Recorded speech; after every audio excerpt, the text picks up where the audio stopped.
오늘 주신 하나님의 말씀은 요한복음 4장 43절에서 54절까지 말씀입니다.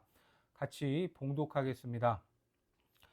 이틀이 지남에 예수께서 거기를 떠나 갈릴리로 가시며 친히 증언하시기를 선지자가 고향에서는 높임을 받지 못한다 하시고 갈릴리에 이르시매 갈릴리인들이 그를 영접하니 이는 자기들도 명절에 갔다가 예수께서 명절 중 예루살렘에서 하신 모든 일을 보았음이더라. 예수께서 다시 갈릴리 가나에 이르시니 전에 물로 포도주를 만드신 곳이라.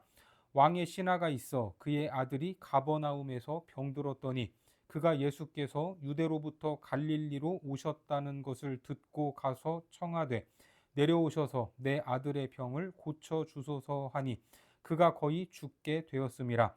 예수께서 이르시되 너희는 표적과 기사를 보지 못하면 도무지 믿지 아니하리라. 신하가 이르되 주여 내 아이가 죽기 전에 내려오소서. 예수께서 이르시되 가라 내 아들이 살아있다 하시니 그 사람이 예수께서 하신 말씀을 믿고 가더니 내려가는 길에서 그 종들이 오다가 만나서 아이가 살아있다 하거늘 그 낫기 시작한 때를 물은즉 어제 7시에 열기가 떨어졌나이다 하는지라. 그의 아버지가 예수께서 내 아들이 살아있다 말씀하신 그때인 줄 알고 자기와 그 온 집안이 다 믿으니라. 이것은 예수께서 유대에서 갈릴리로 오신 후에 행하신 두 번째 표적이니라. 오늘은 믿음이 없으면 확인이라도 라는 제목으로 하나님 말씀 전하겠습니다. 요한복음 4장의 마지막은 왕의 신하에 대한 이야기입니다. 그런데 이 이야기를 두 번째 표적이다라고 말하죠. 두 번째라는 것을 밝히는 이유가 뭐겠습니까? 바로 첫 번째 표적과 연관이 있다는 것입니다. 그러면 첫 번째 표적을 우리가 기억할 필요가 있는데 바로 가나의 혼인잔치에서 물이 포도주로 변했던 사건입니다. 그래서 이 사건이 어디에서? 가나에서 벌어진 이야기입니다. 본문 46절에 보시면 예수께서 다시 갈릴리 가나에 이르시니 전에 물로 포도주를 만드신 곳이라. 왕의 신하가 있어 그의 아들이 가버나움에서 병들었더니. 예수님이 사마리아에 가셨다가 다시 갈릴리로 가시는데 여기에 어떤 연관성이 있는지, 그 차이와 공통점은 무엇인지 확인해 보겠습니다. 먼저 가나 혼인 잔치의 메시지는 포도주가 떨어짐으로써 기쁨이 끊어질 수밖에 없었던 잔치를 예수님이 다시 회복시키신 자리로 자기가 이 땅에 왜 왔는지에 대한 목적에 대해서 선언한 자리였습니다. 나는 죽기 위해서 왔다. 누구를 위해? 행복해야 할 혼인 잔치였지만 불행할 수밖에 없고 잔치가 중단된 인생 같은 우리, 바로 우리를 구원하시려고 십자가에 죽기 위해서 왔다라는 그 목적을 선언한 것입니다. 그러면 두 번째 표적인 왕의 신하의 이야기는 무엇입니까? 일단 한 아들이 죽어가고 있었는데 다름 아닌 왕의 신하의 아들이었습니다. 47절을 보면 그가 예수께서 유대로부터 갈릴리로 오셨다는 것을 듣고 가서 청하되 내려오셔서 내 아들의 병을 고쳐 주소서 하니 그가 거의 죽게 되었음이라. 여러분, 죽음 앞에서는 돈도 권력도 소용이 없습니다. 돈과 권력이 있다면 조금은 그 생명을 연장할 수 있을지는 몰라도 그게 얼마나 되겠습니까? 그렇게 피할 수 없는 절망, 죽음을 마주하게 될 상황이었는데 그 아들이 살아나는 이야기로 이 이야기는 마무리가 됩니다. 그러니까 첫 번째 표적인 가나의 혼인 잔치 이야기에서는 예수님의 죽음이 선포된 것이었다면 두 번째 표적이라고 하는 이 사건에서는 예수 그리스도께서 고난을 겪고 십자가에서 죽으신 이후 다시 부활하신다라는 약속과 비전을 담아내는 것입니다. 그러면 본문으로 가서 43절을 보겠습니다. 이틀이 지남에 예수께서 거기를 떠나 갈릴리로 가시며, 이틀이 지나고 거기를 떠나셨다라고 말씀하는데 당연히 사마리아를 떠나서 갈릴리로 향하시는데 갈릴리는 앞서 예수님께서 혼인잔치에서 물을 포도주로 바꾸신 그 기적을 행했던 가나가 있는 곳입니다. 계속해서 44절입니다. 친히 증언하시기를 선지자가 고향에서는 높임을 받지 못한다 하시고. 여러분, 지금 이 말씀이 어떻습니까? 뭔가 좀 뜬금없지 않습니까? 왜 사도 요한은 예수님의 말씀을 여기에 넣었을까? 가나 혼인잔치, 사마리아 여인, 그리고 갈릴리로 돌아오는 여정에서 이 이야기가 왜 필요할까? 뭔가 문맥에 맞지 않고 전혀 다른 이야기 같은데 이것을 굳이 언급하고 있습니다. 그러면 예수님이 증언하신 이 말씀, 선지자가 고향에서 높임을 받지 못한다 하는 이것이 긍정적입니까? 부정적입니까? 누가 들어도 부정적인 뉘앙스입니다. 그러니까 이런 뉘앙스를 통해서 앞으로 전개될 사건이 어떠한가를 미리 예견할 수 있습니다. 그런데 갈릴리에 도착을 하니까 그 사람들의 반응이 어때요? 45절을 보겠습니다. 갈릴리에 이르심에 갈릴리인들이 그를 영접하니 이는 자기들도 명절에 갔다가 예수께서 명절 중 예루살렘에서 하신 모든 일을 보았음이더라. 자, 여기에 보니까 영접했다고 말하죠. 왠지 예수님이 증언하신 내용과 맞지 않습니다. 그렇죠? 높임을 받지 못한다고 했는데 이 사람들은 지금 환영하고 있지 않습니까? 부정적인 뉘앙스를 암시했지만 막상 도착하니까 사람들이 영접하고 있습니다. 이것이 어떻게 된 일인가? 이 관계를 좀 더 깊이 풀어봐야 할 필요가 있는데, 사람들이 예수님을 영접했다고 하는데 이것은 어떤 의미입니까? 그들이 정말 예수님을 구세주로 그리스도로 믿고 환영했다는 것입니까? 아닙니다. 그런 의미의 영접은 아니었습니다. 그들이 영접한 이유가 나오죠. 예수께서 명절 중 예루살렘에서 하신 모든 일을 보았음이더라. 그러니까 사람들이 예수님을 영접한 이유는 어떤 청년이 나타나서 여기저기 돌아다니며 사람들의 인기를 끌고 있고 그가 기적을 행하고 병자를 고치고 그런 걸 직접 눈으로 보니까 자기들도 좀 그런 어떤 이 혜택들을 좀 한번 맛보지 않을까, 경험하지 않을까 하는 그런 차원에서 예수님을 영접한 것입니다. 결국 예수님이 메시아로서 생명의 구주가 되시기 때문에 영접한 것은 아니다라는 말이죠. 그러니까 예수님이 이 마을을 들어가는 목적과 이들이 영접한 것에는 상당한 괴리가 있다는 것입니다.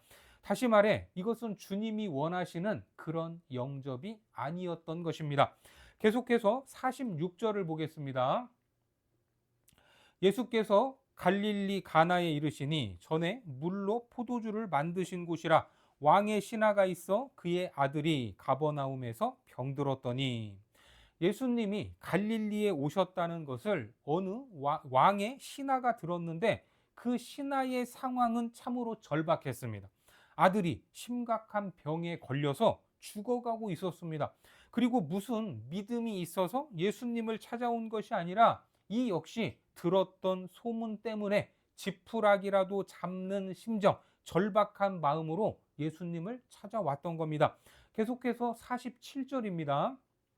그가 예수께서 유대로부터 갈릴리로 오셨다는 것을 듣고 가서 청하되 내려오셔서 내 아들의 병을 고쳐 주소서 하니 그가 거의 죽게 되었음이라. 왕의 신하가 사는 곳은 가버나움으로 갈릴리 가나가 더 높은 지역이었기 때문에 내려와 달라고 청하는 것입니다.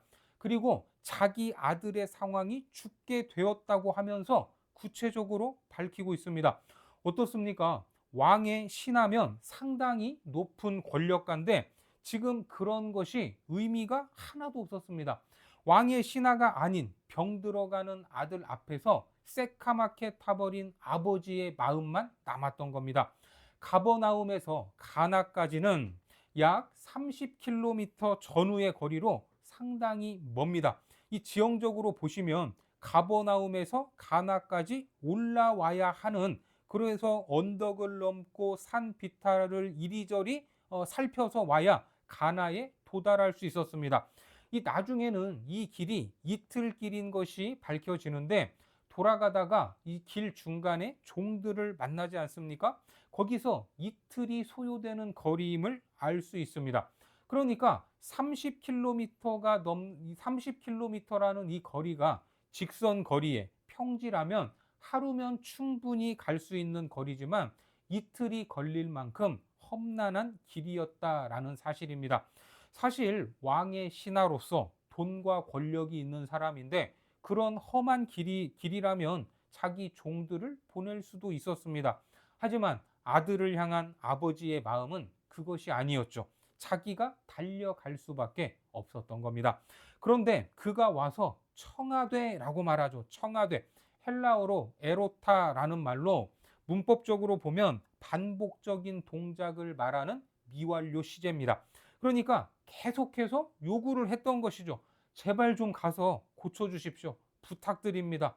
왜 그렇습니까? 소문을 들었으니까 이분이라면 내 아들을 살릴 수도 있을지 모르겠다. 이런 마음으로 계속해서 요청했던 겁니다. 그러면 왜 반복해서 요청을 했겠습니까? 한 번에 오케이 하지 않았기 때문입니다.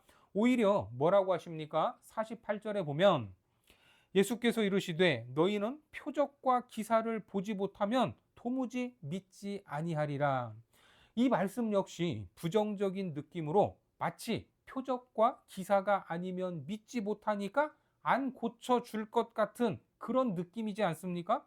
그래서 그 아버지가 간곡히 반복해서 청하고 있었던 겁니다. 49절입니다. 신하가 이르되 주여 내 아이가 죽기 전에 내려오소서. 여러분 얼마나 속이 타들어가겠습니까? 1분 1초가 귀한데 곧 죽습니다. 죽기 전에 가야 살릴 수 있지 않겠습니까? 그래야 손을 쓸 수 있지 않겠습니까? 하지만 예수님은 가지 않고서도 고쳐주셨습니다. 50절에 보면 예수께서 이르시되 가라 내 아들이 살아있다 하시니 그 사람이 예수께서 하신 말씀을 믿고 가더니. 어떻습니까? 안 들어주실 것 같은 분위기였는데 들어주신 이런 분위기를 어디서 봤죠? 그렇습니다. 첫 번째 표적이었던 가나의 혼인잔치에서 그랬습니다. 요한복음 2장 3절과 4절에 보면 포도주가 떨어진지라 예수의 어머니가 예수에게 이르되 저들에게 포도주가 없다 하니 예수님이 뭐래요? 예수께서 이르시되 여자여 나와 무슨 상관이 있나이까 내 때가 아직 이르지 아니하였나이다. 이 대화만 보면 느낌상 안 해주실 것 같았지만 결국은 해주셨습니다. 이것이 첫 번째 표적과 오늘 두 번째 표적의 공통점입니다. 다시 본문으로 가서 48절을 보겠습니다. 예수께서 이르시되 너희는 표적과 기사를 보지 못하면 도무지 믿지 아니하리라. 여기에서 분명히 너희는 이라고 지적을 하시죠. 너희는 이것은 단수입니까 복수입니까? 복수입니다. 그렇다면 왕의 신하 외에 다수를 향한 지적으로서 왕의 신하가 믿음이 있다라는 겁니까? 없다라는 겁니까? 믿음이 없다라는 것입니다. 그렇죠? 분명한 것은 왕의 신하는 예수님이 살리실 것이라는 믿음으로 찾아온 것이 아니라 자기가 해볼 수 있는 모든 것을 다 해봐도 소용이 없었고 돈으로도 권력으로도 아들을 살릴 수 없었는데 예수님에 대한 소문만 듣고 절박한 심정으로 찾아왔던 겁니다. 그렇죠. 그러면 우리는 어떻습니까? 우리 역시 예수님을 영접하고 그분은 나의 구세주다 이렇게 고백하기까지 처음부터 100% 예수님을 온전한 메시아로 믿었습니까? 그분을 그리스도로 인정했습니까? 그걸 고백했습니까? 깨달아서 우리는 처음부터 아주 잘 믿었습니까? 아닙니다. 그냥 교회가 옆에 있으니까 나오게 됐고 때로는 절박한 마음에 한번 교회나 다녀보자 하고 나오게 됐고 친구를 따라서 나왔고 사람의 힘으로 해결할 수 없는 어떤 문제 때문에 하소연이나 한번 해보자라는 마음으로 나오게 된 것입니다. 여기 오늘 본문에 나오는 왕의 신하도 마찬가지입니다. 확실하진 않지만 아들을 살리기 위한 하나의 방법이 될까 해서 예수님을 찾았던 겁니다. 예수님이 가나에 와 계시다라는 이 소문을 듣고 이틀 동안 언덕을 넘어 산을 넘어 산비탈을 넘어 쫓아왔던 것입니다. 사실 우리라면, 우리가 이 왕의 신하라면 이렇게 하지 않겠습니까? 내 가족이 죽어가는데 내 가족을 살릴 수만 있다면 어딘들 못 가겠습니까? 이것이 사람의 마음입니다. 이건 잘못된 것이 아닙니다. 당연한 것입니다.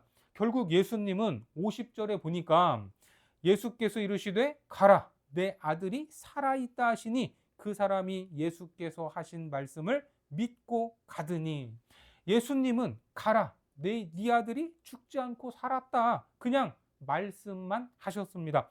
요즘 비대면으로 이 원격 진료를 해도 된다, 안 된다 하는 논쟁이 있는데, 오늘 여기에 나오는 이 사건이야말로 진정한 원격 진료, 아니 원격 치료입니다.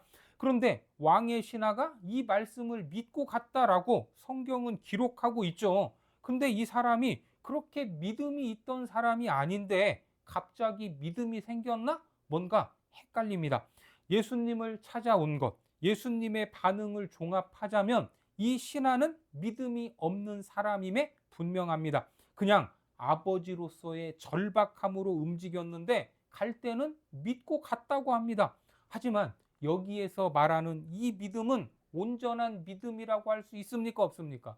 그렇게 말할 수 없는 겁니다. 그냥 긴가민가한 마음이 섞인 그런 믿음인 겁니다. 예수님의 반응을 보면서 반복해서 청했지만 도무지 움직이실 것 같지 않고, 아들은 곧 죽을 수도 있는데 집까지 가려면 이틀이나 걸리는데 더 이상 지체할 수가 없었습니다. 그래서 믿고 갔다는 것은 온전하게 믿지 못하고 그냥 간 겁니다. 어떻게 할 수 있습니까? 53절에 보면 그의 아버지가 예수께서 내 아들이 살아있다 말씀하신 그때인 줄 알고 자기와 그 온 집안이 다 믿으니라. 왕의 신하의 믿음은 이때 온전해지는 겁니다. 그가 집으로 돌아오는 길에 종들을 만났는데 종들을 통해서 아들이 살아났다라는 이 소식을 듣게 된 겁니다. 51절과 52절에 보시면 내려가는 길에서 그 종들이 오다가 만나서 아이가 살아있다 하거늘 그 낫기 시작한 때를 물은즉 어제 7시에 열기가 떨어졌나이다 하는지라. 여러분, 언제 살아났습니까? 7시라고 정확히 말씀하고 있습니다. 시간을 왜 물었을까요? 예수님의 말씀을 온전히 확신했다면 사실 물을 필요도 없이 그냥 감사하면 됩니다. 역시 예수님, 내 믿음대로 해주셨네, 할렐루야. 하지만 긴가민가 했던 왕의 신하는 정말 예수라는 사람이 말한 그 시간에 낳은 것인지 확인하고 싶었던 것입니다.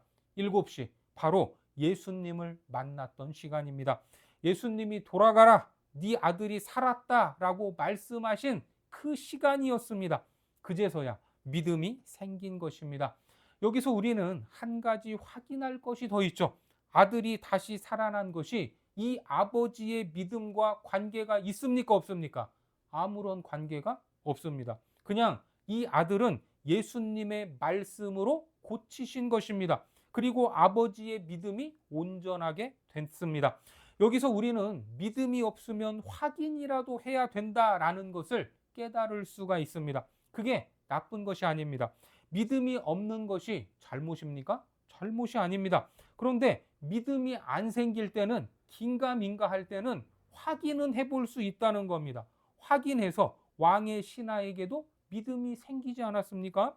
찬송가에 세상 모든 풍파가 너를 흔들 때, 세상 근심 걱정이 너를 누를 때, 세상 권세가 앞길을 막을 때 어떻게 하라고 합니까? 받은 복을 세어보라, 이렇게 말하죠.